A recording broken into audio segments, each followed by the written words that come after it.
जिस दिन साथी इसको रियलाइज करेंगे उस दिन काम के तरीके भी बदल जाएंगे हमारे। कैंपेन होता है, उसको कुछ खास लोग करते हैं। आंदोलन मजदूरों की तरफ से होता है, जहाँ पे इनिशिएटर भी मजदूर होता है और उसको लड़ने वाला, आगे ले चलने वाला भी मजदूर होगा। ये कैंपेन था, कैंपेन का रिजल्ट था कि 1996 में एक कानून बना। आज पूरे देश में आप जिन जिन राज्यों से आए हो, अपने राज्यों में आप यूसी एक्ट, उसके द्वारा बने हुए वेलफेयर बोर्ड, उसके फंड, सबके बारे में आप जानते हो, आपने के साथ काम भी किया होगा। नतीजा क्या है? आज लग रहा है कि बीओसी बोर्ड जिस सोच से बनाया गया था उस सोच से ये काम नहीं कर पा रहा है। कई बार तो नॉन कंस्ट्रक्शन वर्कर ही कंस्ट्रक्शन वर्कर से ज्यादा जुड़ जाते हैं और इस बोर्ड के फंड को सरकार, जो भी स्टेट गवर्नमेंट होती है, स्टेट का इसमें रोल है, तो वो अपने तरीके से खर्च करती है। जब तक सरकार ने इस वेलफेयर बोर्ड, इस वेलफेयर फंड को, इस कानून को नहीं समझा था, इसका पैसा सुरक्षित था। पिछले 4-5 सालों से, खासकर कोविड के बाद से, पोस्ट कोविड एरा में आप देखें तो देश के सभी सरकारों को लगा ये ऐसा पैसा है जिसपे कि एक जागरूक समाज का कब्जा नहीं है, मतलब जागरूक मजदूरों की कब्जा नहीं है। निर्माण मजदूरों को पता ही नहीं ये क्या है, क्योंकि हमने सबको जोड़ा ये निर्माण मजदूरों को कि अगर तुम हमारे बोर्ड में जुड़ते हो, यूनियन में जुड़ते हो, तो तुमको बोर्ड से ये लाभ मिलेगा। जब हम लाभ का आधार देके किसी को जोड़ते हैं तो क्या होता है कि हमारी यूनियन की मेंबरशिप तब तक बहुत ऊंची रहती है जब तक कि स्टेट वेलफेयर बोर्ड से आपको लगातार लाभ मिलता रहता है।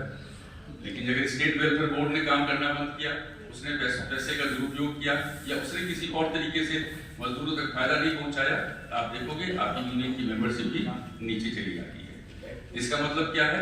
अगर लाभ को हम आधार बना के आगे बढ़ते हैं तो वो हमारे कंट्रोल में नहीं है, वो सत्ता के कंट्रोल में, राज्य सरकार, वेलफेयर बोर्ड उसके कंट्रोल में है।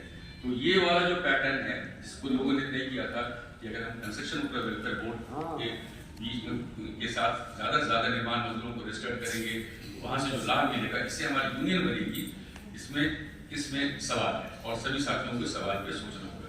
मैंने 2007 में इसमें सवाल किया था, लेकिन मैं नाम नहीं लूंगा, सब बड़े बड़े यूनियन है, बहुत सारे सेंट्रल स्टेट यूनियन भी है, उन्होंने कहा था कि नहीं, this is not the right time. जो मिल रहा है लेंगे, जो मिल रहा है लेने के चक्कर में क्या हुआ कि आज हमारे पास कुछ नहीं है। मैं दिल्ली का उदाहरण दे सकता हूँ, मैं दिल्ली वेलफेयर बोर्ड का मेंबर हूँ पिछले 8 साल से। हमारे पास 3400 करोड़ रुपया है और इसके पहले 2018-19 तक जब तक हम ऑनलाइन नहीं हुए थे और कोविड नहीं आया था, तो हमारे यहाँ आमतौर पे हम भी साल में 1 करोड़ 80 लाख 2 करोड़ के आसपास हम लोगों को लाभ दे रहे थे। मेंबरशिप भी हमारी 50,000 से ऊपर है, उसमें कोई इशू नहीं था। कोविड के बाद सरकारों को समझ में आया कि इस पैसे का फायदा ले सकते हैं। सरकार ने एक झटके में 800 करोड़ रुपये in the name of compensation, Covid compensation, in the name of pollution का केस भी हम 2 यूनियन सुप्रीम कोर्ट में गए थे 2021 में, हम जीत गया, लेकिन सारा जो इसका खिताब है सरकार ने लिया और 800 करोड़ रुपये झटके से कुछ महीनों के अंदर खाते से खाली हो गए। आप राजस्थान देख लो, मध्य प्रदेश देख लो, गुजरात देख लो, यूपी देख लो, जिस स्टेट का आपको देखना है, आप उनका पूरा बीओसी एक्ट का पूरा आमदनी और खर्चे का हिसाब देखो, आपको लगेगा 4-5 सालों में लोगों ने अरबों रुपये खर्च किए, अरबों रुपये खर्च किए। इसका मतलब बोर्ड को नहीं चलने दिया, सारी चीजें बोर्ड ने सरकार ने अपनी तरफ से तय की। इसका मतलब क्या हुआ? इस कानून के ये जो मैकेनिज्म हुआ था, प्रोविजन हुआ था कि वेलफेयर बोर्ड बनेगा, फंड होगा और असंगठित क्षेत्र के मजदूरों तक हम जाएंगे, इसका मतलब ये भी आज की तारीख में एक सक्सेसफुल एफर्ट हम नहीं सुकरार कर सकते। सोचने की इस पे जरूरत है। अब सवाल उठता है कि जब ये वाला प्रयोग फेल हो गया तो फिर हम डिमांड कर रहे हैं कि कम्युनिस्ट वर्कर के लिए भी कानून लाओ, कांग्रेस वर्कर के लिए भी कानून लाओ, उनका क्या हासिल होगा? तो मुझे लग रहा है कि जो आज के दौर में जो मुझे लग रहा है कि सबसे चैलेंजिंग चीज है, वो चैलेंजिंग चीज है आपको यूनियन बनाना, यूनियन को सस्टेन करना। बहुत आसान नहीं है यूनियन बनाना असंगठित क्षेत्रों में, और बहुत आसान नहीं है कि उसको अपने साथ सस्टेन करना, मतलब लगातार यूनियन आपकी उनकी रहे, ये भी आसान नहीं है। तो आपके पास क्या तरीका होगा? तो तरीका होगा, अगर इतिहास से हम सीखते हैं तो तरीका वही होगा जो आज से 100 साल पहले शिकागो और दुनिया के दूसरे देशों में मजदूर आंदोलनों ने जो तरीका अपनाया। आप उन चीजों के बारे में बात करो जिसमें लाभ नहीं है लेकिन वो सस्टेनेबल काम है। अगर आप मजदूरी की बात करते हो कि सभी देश में सभी लोगों को इससे कम मजदूरी नहीं मिलनी चाहिए, अगर आप उसकी बात करते हो तो ये एक आंदोलन ऐसा होगा जो लगातार लंबा चलेगा और ये सस्टेन करने वाला।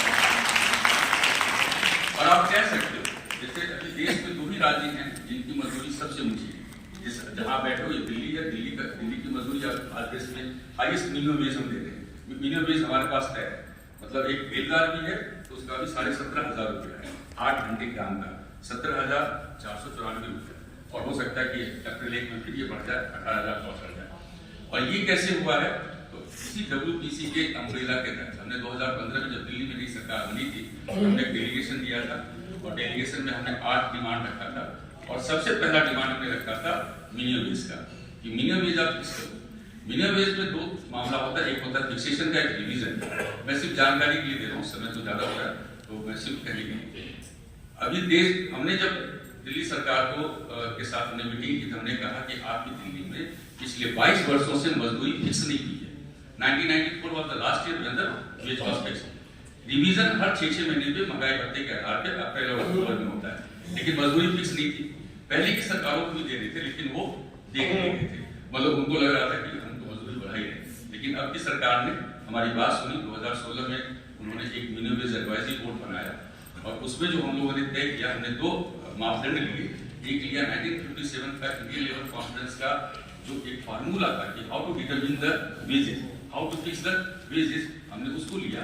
और दूसरा हमने लिया 1991 का सुप्रीम कोर्ट का एक ऑर्डर था रेप्टा रेट एंड कंपनी में, और उनका जो ऑर्डर था, और ये दोनों बहुत खूबसूरत थे। अगर दोनों को आप आज किसी भी राज्य में अगर आप दोनों को मिला के वेज तय करते हो तो आप 18-20 हजार से ऊपर जाओगे, उससे नीचे नहीं जाओगे। क्योंकि ऐसा तो नहीं कि आसाम में सरसों का तेल 80 रुपया और दिल्ली में 150 रुपया है, 5-10 रुपये का फर्क है। कर्नाटक में कुछ और तेल है, हमारे पास कुछ और रेट है, ऐसा नहीं है। महंगाई कमोबेश पूरे देश में एक जैसी है।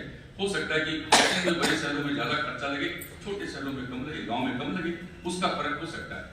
लेकिन अगर हम उसको डिमांड करें, आप अपने जितने भी जिस राज्य से आए अपने अपने राज्यों में जाके सिर्फ पता करो कि आपका लास्ट वेज कब फिक्सेशन होता है। महाराष्ट्र में के साथी हमारे पास बैठे हुए हैं, 3 साल पहले वहां से भी साथी का फोन आया कि हमारे यहाँ बोर्ड बन गया है, बताओ कितनी मजदूरी तय होनी चाहिए, है ना। हमने कहा उस समय हमारी मजदूरी 15,000 थी, ये 18-19 की बात है। तो उन्होंने कहा यार हम ट्राई करते हैं, और उन्होंने मीटिंग के बाद क्या ट्राई किया, क्या फाइनल किया, 9,000 रुपये महीने। मुंबई क्या दिल्ली से कम कॉमर्शियल है, दिल्ली से ज्यादा कॉमर्शियल शहर है, ज्यादा वहां पैसा है लोगों के पास, लेकिन सरकार ने क्या रेट तय किया, 9,000 रुपये महीना। हमने क्या तय किया था, 15,000, आज 17,500। अब ये सोचो तो उन्होंने क्या किया, उन्होंने रेप्टा कॉस्ट और ILC दोनों को साइड किया, और एक जनरल 10% का, पिछले साल कितनी मजदूरी की, 10 से 12% का इंक्रीमेंट किया और मजदूरी तय की। This is a 100% illegal and unlawful, मतलब इलीगल एक्टिविटी है, इलीगल मेथड है, आप इस तरह से कर नहीं सकते। लेकिन क्या किसी यूनियन ने सवाल उठाया? नहीं ना। तो मुझे लग रहा है कि यूनियन आप जितने साथी हो, चाहे 10 राज्यों से आए हो, चाहे 20 राज्यों से आए हो, निर्मल का डॉक्यूमेंट में दिख रहा तो उन्होंने कहा कि 20-21 राज्यों के साथी आए हैं। सबसे एक अनुरोध है कि आगे के रास्ते के तौर पे हम सभी अपने अपने राज्यों में डिमांड करें, पहले पता लगाएं कि हमारा वेज फिक्सेशन लास्ट कब हुआ था, और ये कानून 1948 का है, मिनिमम वेज एक्ट, उसके हिसाब से हर 5 साल में एक कानून वेज फिक्सेशन होता है। आप अपने राज्यों में वेज फिक्सेशन की मांग करो, और कहो कि भाई दिल्ली ने जिस फार्मूले को अपनाया उसी फार्मूले को आप अपनाओ। अगर हम इस बात को लेकर चलते हैं तो मुझे लगता है कि पूरे देश में एक जैसा वेज या एक तरह से सम्मानित वाला वेज हम डिमांड कर सकते हैं।